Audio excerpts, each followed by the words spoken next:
are you? Good. All right. Well, we are getting ready to get kicked off. We are super excited that you all came out to our meeting tonight to see an overview of the work that has been done. But before we officially kick off, I do want to introduce myself. I am Nicole Portee, Associate Superintendent of Operations. And in the room, we also have Mr. Tim Ivey, who is waving. He is the Chief Operating Officer for Charlotte-Mecklenburg Schools. And so we are here. We are interested in hearing and receiving your feedback. And so we want you to be engaged and ask any questions. We're hoping that we have answers for any of the questions that you have, but if we don't, we certainly will be taking those back. But before we get kicked off, I do want to introduce Principal Fowler, who is the principal of Francis Bradley, and he is also going to just have a couple of words. If you want to come on over. You can clap for him. He has graciously opened up his school for us to have this meeting this evening. Thank you. Good evening. Oh, that's sweet. Good evening. I'm always one that when I say something, I like a response back. So welcome to Bradley. Obviously, you guys are here tonight to learn a little bit more about middle school number 2. We're looking forward to the partnership with CMS and the process and what this entails for not only just our community, but the community of Huntersville as well. So I know you guys live here in Huntersville, as do I. So there's a lot of questions and thoughts around this process. So we're here to learn a little bit about that tonight. I know more will be forthcoming from CMS. But again, as the principal of Bradley and a Huntersville resident, look forward to the partnership with CMS in regards to as we grow, so the CMS. So you guys, if you live in Huntersville, you've seen it grow over the last, I've been here 16 years now. So it's grown a ton in the last 16 years. But with that comes school growth as well. So I'm excited for the opportunity for the town of Huntersville because it's needed. So I'm excited for, as a Huntersville resident, to see this kick off and the process of that. So thank you guys for coming and thank you all for being here. And then I'm now going to turn it over to my colleague, Mr. Jason Bissinger, who is the principal at Bailey. Good evening. Great to see so many people out and some familiar faces. I am Jason Bissinger, principal at Bailey Middle School, the other middle school in the area with starts with the letter B. We get confused quite often. I sometimes have families that come over from Bradley trying to enroll. We get things delivered to us from CMS labeled Bradley on it. So we have a good working relationship. So as Lathan said, I'm just excited about the opportunity to work with the community and as we continue to grow. Bailey serves Cornelius, Davidson, and part of Huntersville. So we will be, I assume, impacted as well too for some of our residents and many of our students. So just looking forward to learning a little bit more tonight and here as a partner as well too. So if there's anything for my families that I can do to assist, please feel free to reach out and I'll try to get the answers for you as quick as I can. But again, thank you for coming this evening and I'll turn it back over. All right, well, we're going to turn the program over to HCM, who will take us through the rest of the agenda here. Oh, we have our interviewer. So I'm going to introduce Mr. Mike Higgins. Thank you, Nicole. Good evening, everybody. All right, so this is the one of the opportunities where we want you to bring out your phones. Okay, everybody, if you have a phone, would you bring it out, please? This is not a normal process. I understand that with a presentation, but we're going to use our phones because this is how we're going to create feedback this evening. And I'm going to teach you how to do it. So, see the QR code here? If you could use that, and the QR code is not there, but it's also on that board back there, the lower one, as well as up here on there. And if you could scan that, you will go to our feedback loop. And it will say feedback on it. It should look something like this, if you can see my little phone. Okay? You want to go to the next slide? Yep. See the feedback, and you want to click on that feedback, And you will go to the first slide where it is, requires some participation. Taking a little while to load. But anyways, I'm very excited to go to this first one because the first question we want to ask you and get you to participate in is what excites you about being here tonight? So if you take that first line and start filling in the response, it will start loading into our feedback loop, and it will be showing up on the screen what the various commentary is about what you were excited about this evening and coming. And then the next line, if you have another idea or another one-word subject, you can fill in the next line, and it will start filling in that. And as we get common words, the word that shows up will be a little bit bigger. We're getting there. Okay, well, thank you so much for great words here. Modern construction, closer, spacious, good neighbors, or just neighbors, less trailers, new facilities, all great words about what you want to learn and expect that this presentation is going to show you tonight. Great stuff. Keep it going. Because as we move through this presentation, as I turn it over to the architects, we will have another opportunity to have another loop of feedback where you will again to plug in what you actually learned, and then we can take this back and anything we didn't hit, we'll make sure that we do hit the best that we can with our project budget or just whatever is being asked for, and we will go from there. Thank you all so much for participating in this first learning opportunity to jump into the feedback loop. I'm going to turn it over now to Jeff Hahn from HCM and Hadley, and we will start our show. Thank you.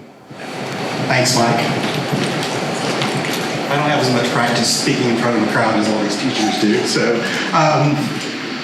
welcome everybody.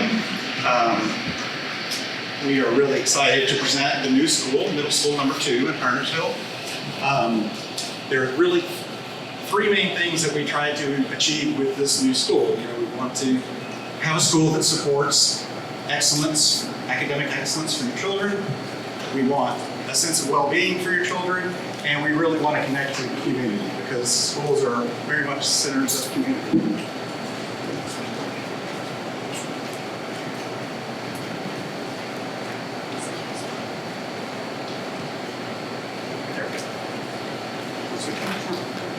Switch right over here.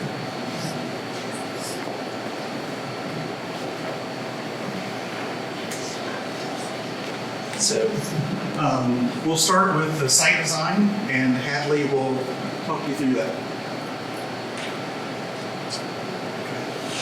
So the site is located near Statesville Road, and it's surrounded by the Monte Park neighborhood and along Stumptown Road as well. The Huntersville United Methodist Church is across the street from the proposed location. Next slide. The building you'll see in the blue shape is oriented towards Stumptown Road, which is the drives the design for Huntersville standards. Next slide. So zooming into the site, we're going to talk about the site circulation, where the athletic fields are, and how neighborhood connectivity functions on the site. So you can see in blue the new middle school 2 on Stumptown Road, and then there's off-street parking to the left, and then there's the bus loop to the right.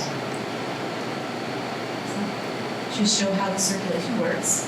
So main parking, when you visit the school, the new facility, visitor parking is here, shown with the orange arrow, and the bus loop is in yellow to the right.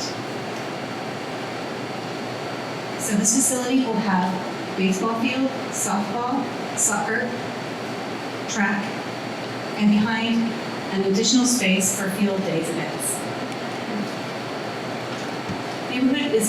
Neighborhood connectivity is very important to Huntersville. So we have amenities to help connect the existing neighborhood to the new facility. There's nature preserves, there's tree safe.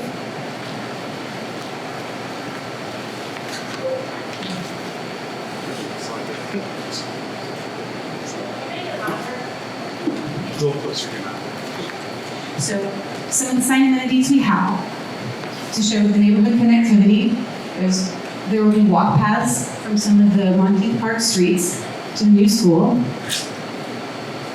And there's nature preserves that will help shield some of the fields and activities from the neighborhood.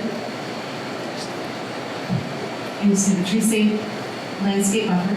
And then there will also be connectivities to the park nature trails as well. And an open green is part of the amenities that they're providing between the neighborhood and the new facility. So during construction, we'll have activities before we have the school fully realized. So right now, where we are at the information meeting site, in November, we're about halfway through design and active design. The construction will last about 18 months, with the first date of school expected in August of 2028. So, Charlotte-Mecklenburg Road is currently a 2-lane road, and with the NCDOT and the town of Huntersville, we're studying the roadway and traffic to minimize delays and to make sure we have safe ingress and egress from the school. So, what we can't control on the school side, we have a drive that will allow cars to come in and out easily. And we're studying potential improvements between the left-hand side, which is the staff and parent entry, and on the right, which is the bus entry.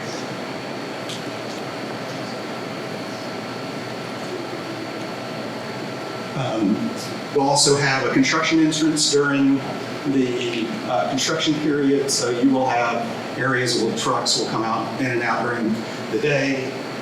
Typically, we'll have some parking for the workers during the day. A lot of times, there's a church across the street where they will contract with the church to allow them to park there. And then you'll have some materials laid out, but otherwise, it's generally they'll keep the streets clean and everything out of the way.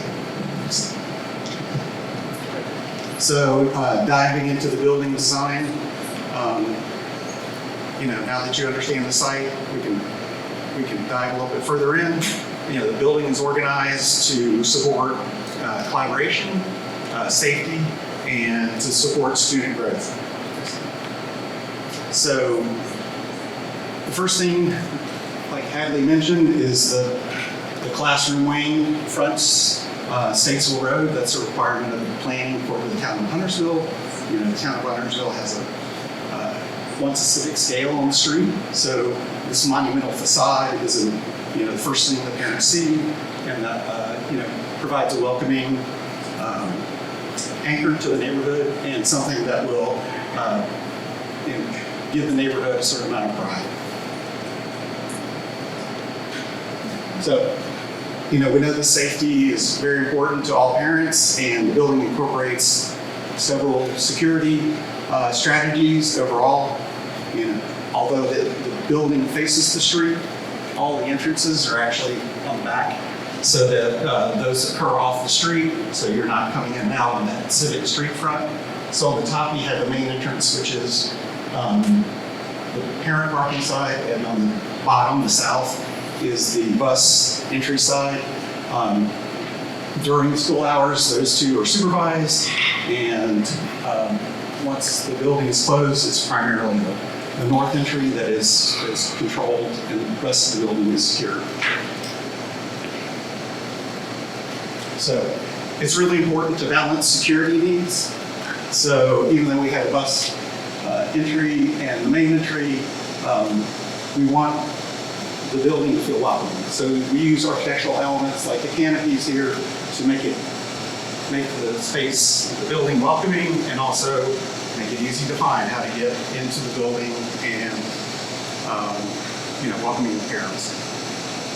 So here's a street level view of the main entry.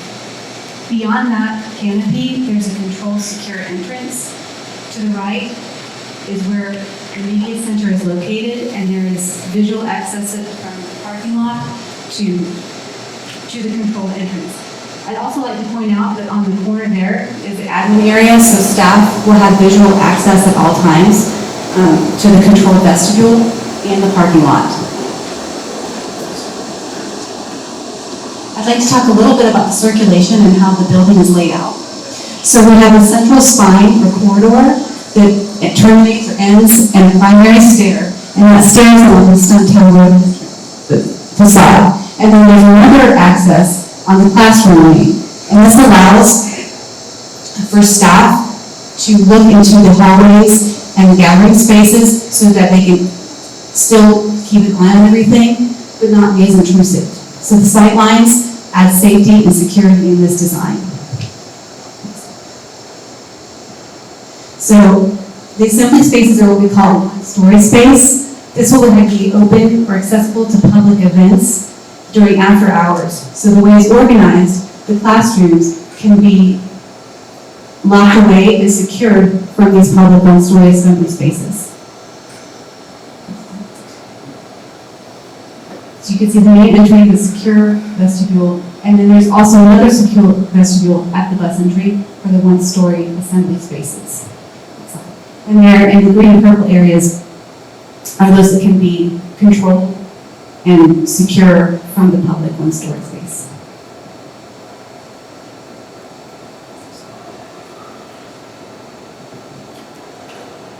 So, looking at the building overall, this is an aerial view from the bus lot side. We really studied how light gets in the building. We know that natural light improves, student focus. It saves energy. You don't have to turn on artificial lights, and it just creates a healthy atmosphere. And through carefully locating windows, we use daylighting with that and make sure that it's not overwhelming, so you're not in a space where it's difficult to read because of the glare. Next. And so you can see, this is an example. This is the main corridor. To the right is the main entry vestibule. We have high windows that bring light down into the main corridor that everybody comes into. On the left is the gym. Next slide. We do use color for wayfinding and we just have very simple circulation paths.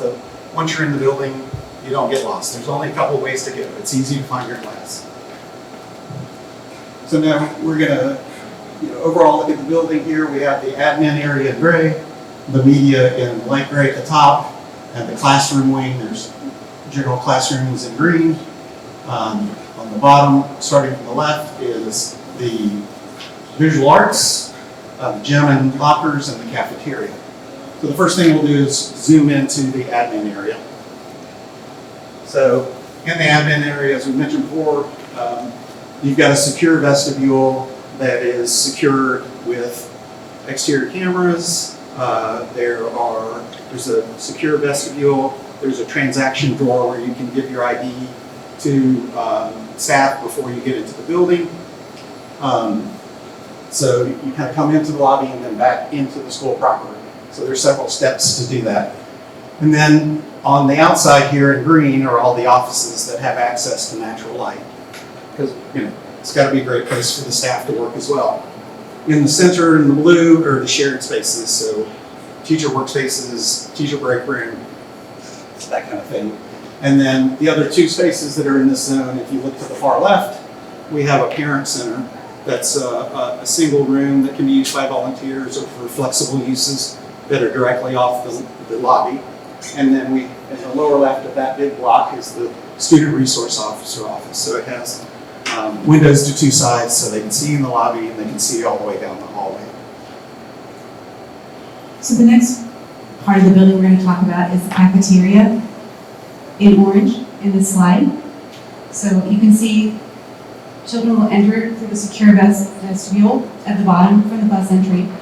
The cafeteria will serve the dining area will serve about 400 students, and there's a kitchen in blue, and then there are 3 serving lines. So next we'll cover the gym. So the locker rooms, the gym, and the performance platform kind of make a trio of spaces that are multifunctional. So starting with the locker rooms on the left-hand side, they enter into the gym through the center between the bleachers. There's a teacher offices there that have visual access to make sure no one's coming in and out of the locker room. There's ample storage around, so for chairs and sports equipment, so you can switch between one function and another relatively quickly. Next slide. So here, like I said, the teams will enter between the bleachers, and next slide. So here's just a view of the space. You can see through to the bus lot in the back. Again, high windows. We have acoustics in the ceilings and on the walls to keep the noise down in the space. And then on the corridor side, we have glazing so that all that noise doesn't escape and bother the folks in the classrooms. So then in the performance arrangement, you can use the bleachers that are collapsible. You can add chairs on the court to support school-wide assemblies. So here, for example, is the view from the bleachers towards the stage. That has multimedia, it has lights. It is accessible, so all students can be part of performances or receive awards. So the next main area we're going to cover is the media center, which is located on the top there, which is on kind of more the public parent parking side of the space. So here's a view of from the corridor looking out towards the parking area. Again, the same ideas. Lots of natural light. All the furniture is movable so that we can support a bunch of different uses within the media center.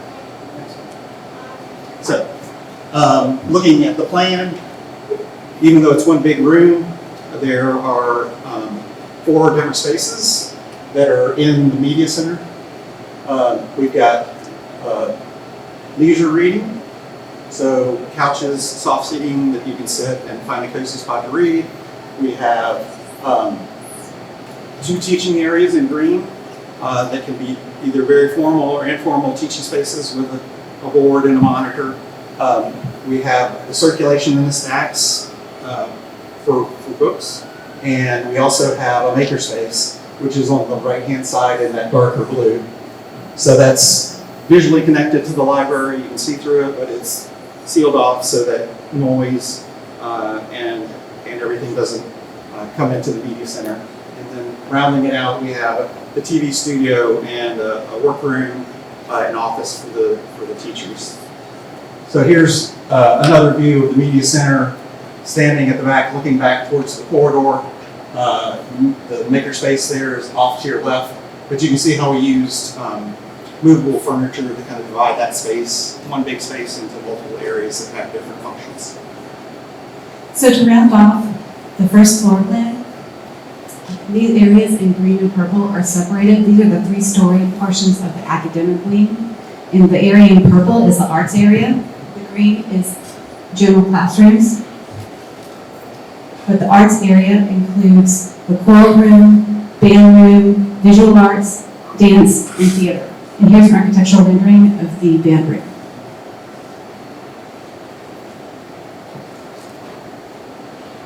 So now, as we move up to the second level on the academic wing, we have a mix of classroom types.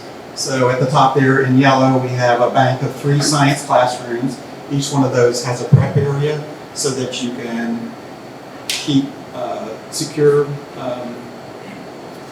materials for lessons and store and clean materials. There is a group of general classrooms in green, and then we have a bank of 2 CTE classes, and that's career and technical education. So those spaces are set up for career-focused education. And so level 3 repeats the same as level 2 with a bank of science classrooms, CTE, and general classrooms. And then connecting those floors is a central stair. And just like the outlet, like we talked about before, we designed the central stair to bring light down into the building, to create kind of a focal event and to make the circulation very simple. So there's a big stair that goes up, and then two sides that come back to the corridor above. And then we really study how we place windows so that even if you're in the center of the building like this view, you always have at the end of the hallway a view towards trees, towards nature, and at the center where the central stair is, you always have views towards sunshine. So, we've designed the school for with your children in mind, and safety, natural light, and a community presence were kind of our guiding principles. We look forward to you guys' feedback, and we know that parents' partnership in this process is a key part of student success. And with that, I'll hand it over to Mike Higgins.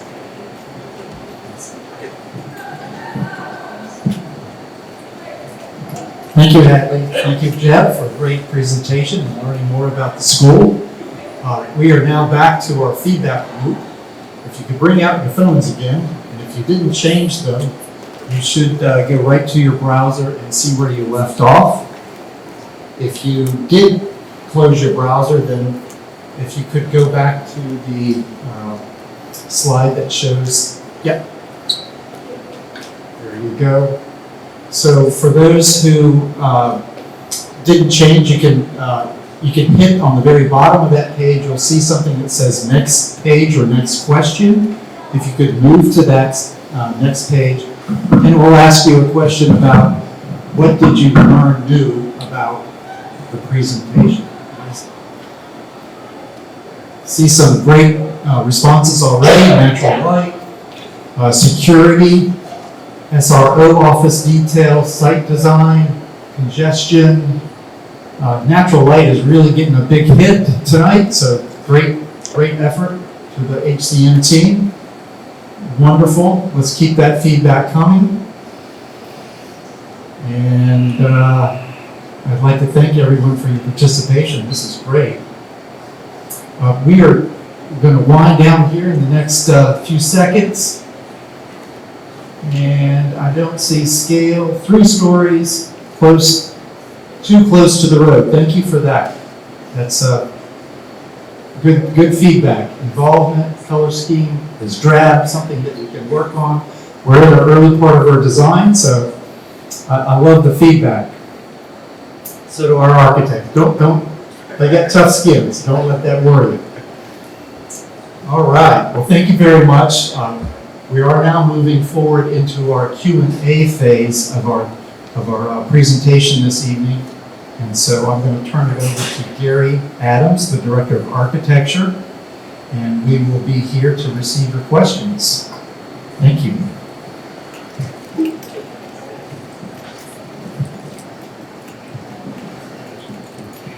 Thank you, Mike. Any questions that we can answer for you on the presentation and the design? How do you partnership with the neighborhoods surrounding it? So you can learn about cut crews, congestion, the road problems we already have. Actually, I believe there were some meetings just this week with the HOA for the Monteith neighborhoods that are behind that parcel. So I believe there have been conversations already, and still will be additional ones. There will be points of entry onto the site from the neighborhoods, or where people can come from the neighborhoods, so they can walk to school, bike to school, They're gonna that park sort of thing. there and walk. So that means they're gonna park there and walk, and we already have congestion issues.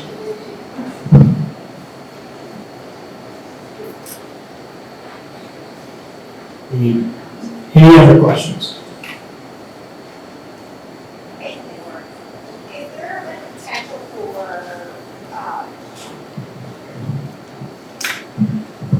the building is very close to the street.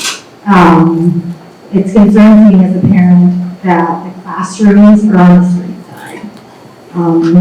there's a lot of fears that go on in the world in the United States today, and beyond even just things that are, you know, with storms and other things like that, like, there can be car accidents so close to the street, like having, I don't see any fencing or anything like that, and then more so, like, when there car accidents, the kids will be distracted by having it right outside their window. So, Is there a way to flip the building? Because it seems like there's that would be a huge safety concern for me as a parent. So the reason the building is that close to the road, that is a requirement by the town of Huntersville planning. So if CMS were citing that building, it would have been well off the road. What was the reason why they wanted it that close to the road? You'll have to ask the town of Huntersville planning. I cannot speak for They you. didn't give you guys the reason? That seems odd. That is their standard. Those are their design standards. So we are required to do that with every school that we do. So if you're familiar with where the North Academy of World Languages is, No, but we're familiar with where Bailey is, and Bailey is like that with all their classrooms. well, again, these are their current design standards that we are abiding by. So we went through that process with them with the North Academy of World Languages. We just finished that process with Mecklenburg High School. We're doing an on-site replacement for that school. Obviously doing the same thing with this school. We are in early stages as well with Huntersville Elementary, which we are required to do that as well. So we share your concerns, and we have no control over that. Do you have somebody You could give us a contact to speak to about that and share our parental concerns, because Absolutely. like, for us to get pushback, that would be helpful to you guys and helpful to all of us. Absolutely. They're planning department. You could, let's see, it's, where's the brands? I'm drawing a blank on one. Yes.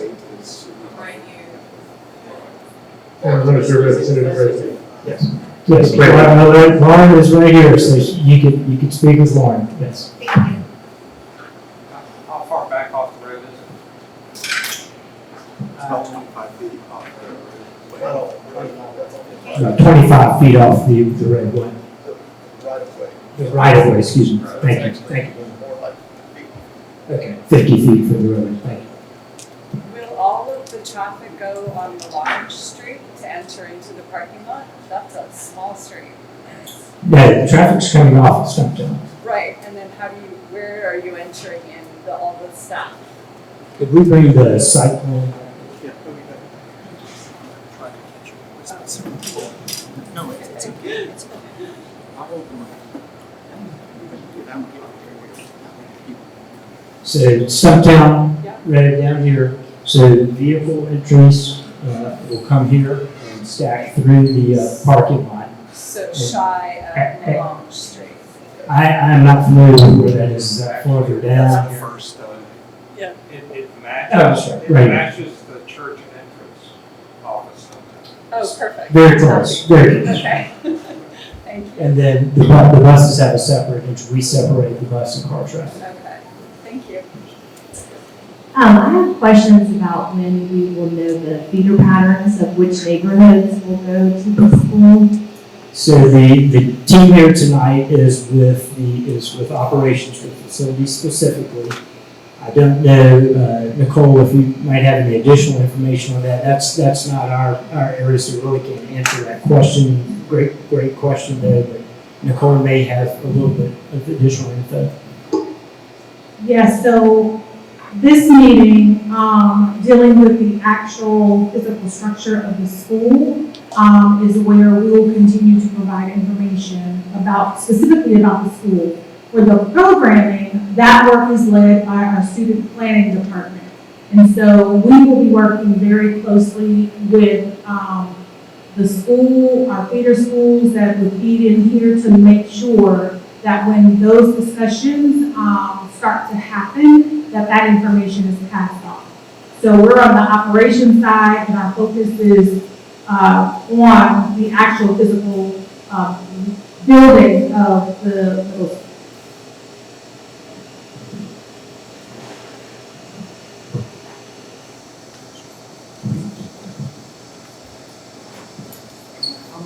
How many cars will the parking lot single lane, double lane? So approximately 150 parking spaces in the car lot. No, I mean in, like the wait line in the morning. Yeah, I'm sorry. So the stacking length is approximately 3,000 feet, linear feet for cars. We can't tell you how many cars exactly that is. Single lane or double lane? Double. So I think there's probably areas of single and some double stack both within that, which is standard for us, as we're required to have all traffic off of the road according to NCDOT and the town center. And what do you know about how it will intersect with some kind of roundabout, red light, extra turn lane to get into the school? Still doing a traffic study. So we're still in the midst of the design for that and the traffic study. To our knowledge, I don't believe there's plans for lights or roundabouts that we're aware of at this point. Very possible left and right turn lanes. Likely some road improvements that will facilitate that. I have a question about how, I'm back here. How is going to be reallocated between all the schools into this new school? Because with the Northwest School of the Arts transition, I know that was very rough for a lot of teachers. I want to make sure that teachers are also protected in this transition. Again, this group is with operations, specifically with facilities, so we're talking about the design and construction. Great question. That would not be ours to field tonight. The slides you're showing tonight, will those be available to us, or are they going to be online? I believe we post the presentation online. Yes, that's correct. You can access it through our CMS Fine Construction website. You mentioned a tree save. I'm a neighborhood I'm a neighbor that's gonna be like right there, seeing the school, and so that's one of the reasons I bought in. I didn't know that CMS owned the property. So what do you mean by tree save? So if you look at the plan here, the trees that are currently there, because the lighter section of trees is where the Monteith Park Greenway nature trails are. And then there's existing trees pretty much in the configuration we show there that are existing. And we're doing our best to save all of those trees. So there is a buffer between the neighborhood and the school ball fields. And that's one of the driving decisions of moving the ball fields in design development. So do you work with, I forget the organization that has to maintain the greenway, because there's a lot of things that our neighborhood has had to do. Will you be a part of that? Will CMS be a part of that? So, as I said earlier, I believe there were discussions with the Homeowners Association for Monteith Park recently, and I expect there will be some more. It was my understanding that the greenway or other amenities that are back there now would remain in place. Two questions. One is I know the elementary school is not planned yet, but is that lower right-hand section the spot the elementary school would go in? I know it's a potential. So there are no plans for an elementary school now. That was the intent with how we cited the building, is to maximize the site, obviously, and so we've kept that area open. So potentially there could be one day that could be there. Part of the reason we put the bus lot on that side is that there could be potential that a future school might share that bus lot. Again, that's all, nothing that is planned. Sorry. Second question. I know you don't know who's going to what school, but what high school will this school feed into? Is that established? So again, not our question to answer. The staff are not here tonight, so we would not be able to speculate on that. I understand that part of this question you probably won't be able to answer, but I tried to research on CMS, and maybe one of the two principals can provide that answer that are in that spoke tonight. But with busing, I don't know if busing is acceptable to all students or within a certain amount of mileage to the school. So as you discussed walking in greenways for Monteith, there's another development right behind there that I'm sure you're aware of called the Hamptons and Green Farm neighborhood. There is no street or sidewalk, and it's 1 mile exactly to the school. There's no walking way or sidewalk, anything from those neighborhoods. So if there isn't buses available, then how are the students supposed to safely get there that might choose to ride or want to do that? Have you guys considered that with that neighborhood being right butting up to that? So any work beyond our parcel would just, would not fall under CMS. I would recommend talking with the town of Huntersville. Perhaps they can offer some help with that.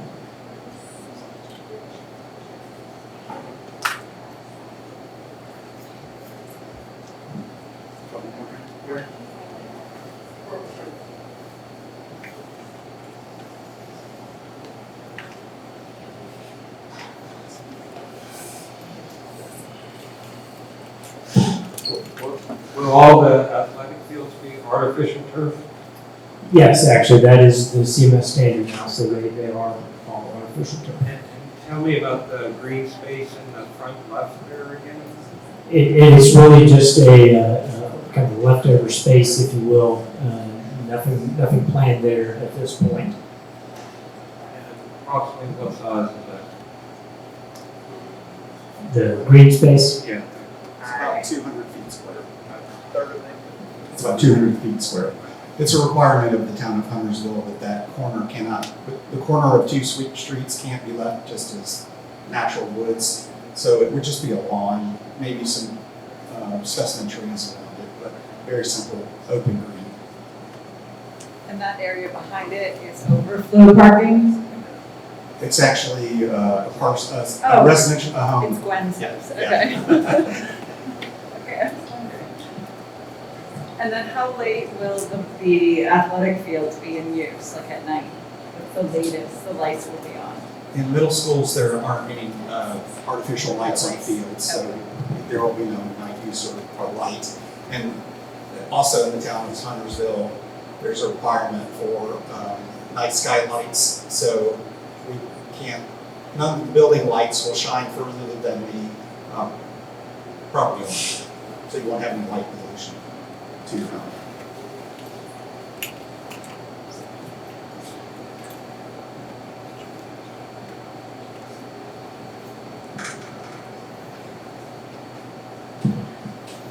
Any more questions?